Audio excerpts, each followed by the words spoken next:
कसे आहात सर्वजण? आय होप सगळे मजेत असतील. तर आत्ता वाजलेले आहेत 11:15 आणि माझं चाललं आहे नाश्ता. या नाश्ता करायला.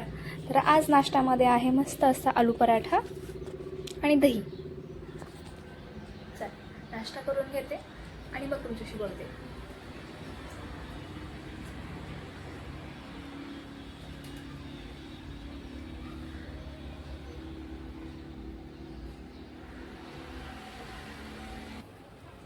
तर आज आहे पौर्णिमा आणि आज तुळशीच्या लग्नाचा शेवटचा दिवस आहे.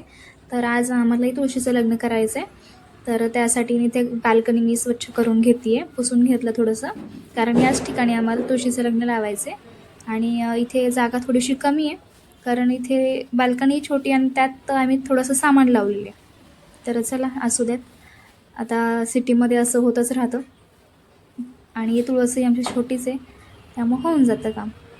त्यानंतर मग स्वयंपाक वगैरे करून घेतला आणि संध्याकाळचे 5:30 वाजलेले आहेत आणि मी आली आहे स्वयंपाकाला. तर आज स्वयंपाकामध्ये छान असं वरण भात, पुरी भाजी आणि शिरा असा मेनू ठेवलेला आहे आम्ही. तर इथे स्वयंपाक वगैरे आटपून घेते मी. तुम्हाला माझे व्लॉग्स पाहायला आवडत असतील तर प्लीज व्लॉगला लाईक करा, शेअर करा आणि चॅनलला सबस्क्राईब केलं नसेल तर चॅनलला सबस्क्राईब करा, म्हणजेच आणखी एक मला प्रोत्साहन मिळत जाईल व्लॉग्स बनवायला. तर ही आपली सुरुवात आहे, हळूहळू आणखीन इम्प्रूव्हमेंट होत जाईल. तर चला पटपट स्वयंपाकावरती आहे. बटाटे उकडून घेतले होते, त्यानंतर डाळ लावली आणि आता भाजी करायला घेतली आहे. तर बटाट्याची सुकी भाजी बनवते आहे. आज आहे तुळशीचं लग्न आणि माझी अर्धी तयारी झाली, तशी नवरी आमची सजलेली आहे आणि अर्धा स्वयंपाक झालेला आहे.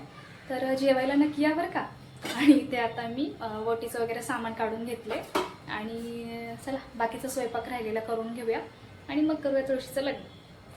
ब्लॉग शेवटपर्यंत पहा, त्याचबरोबर ब्लॉगला लाईक करा, चॅनलला सबस्क्राईब करा. तर भाजी बनवून झाली, कणिक मळून ठेवली होती, आता वरणाला फोडणी देते.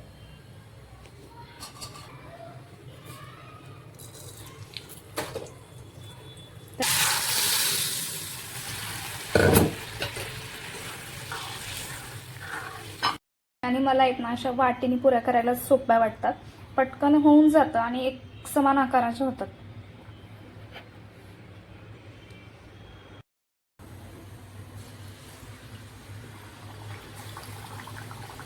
तर इकडे छान अशा पुऱ्या आपल्या फुगलेल्या आहेत.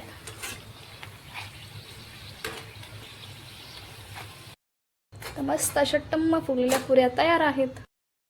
तर दिवाबत्ती वगैरे करून घेतली, देवाला नैवेद्य दाखवलाय. चला आता बाकीची तयारी करून घेते, कारण लग्न लावायची वेळ झाली. आता पटकन आवरते, माझे आवरते. आणि इथे मी ना घरीच अक्षता बनवून घेतलेल्या आहेत.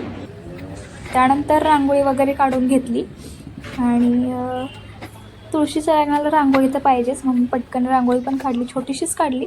खरं तर मला ना सजावट रांगोळी काढायला खूप आवडतं. तर हे माझं आवडीचं काम असल्यामुळे मी पटकन करत असते. तर छोटीशी रांगोळी काढली. जेवढी जागा असेल तेवढ्यामध्येच ॲडजस्ट करायला शिकलं पाहिजे.